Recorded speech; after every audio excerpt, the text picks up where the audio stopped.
The news just keeps getting worse for the Kansas City Chiefs. I suggest they go ahead and petition the NFL and see if they could forfeit next Monday night's game at New England. This team has been an accident waiting to happen, and it finally did. Matt Castle has a broken index finger on his right hand. He's out Monday night for sure, probably finished for the season. So Tyler Palko is now your starting quarterback of the Kansas City Chiefs. And behind this offensive line, folks, the guy has no chance to succeed. And that's too bad because Palko is a very likable young man. There's a swagger about him I like. He's a fighter.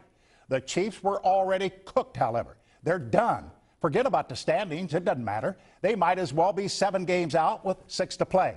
How bad are they? There's only one team worse, the Indianapolis Colts. But the Colts have good reason to look forward. They'll probably get the #1 pick in next year's draft. The Chiefs have nothing in the future until the Hunt family decides to spend money on the good players. The head coach is under fire again, and for good reason. But let's blame Clark Hunt for hiring Todd Haley in the first place. Haley's a college golf coach, for crying out loud. He's not an NFL head coach.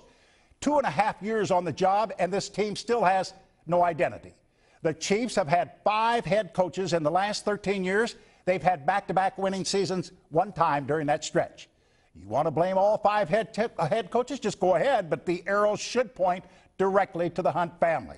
The Chiefs do not have the talent to compete, and it begins with a quarterback. They've raised your ticket prices over 300% since last winning a playoff game in 1994.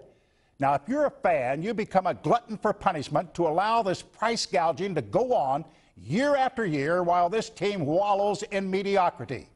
I find it apropos that Gary Lezak is breaking out his winter forecast on the same day I'm predicting the demise of the Chiefs. Let me do this.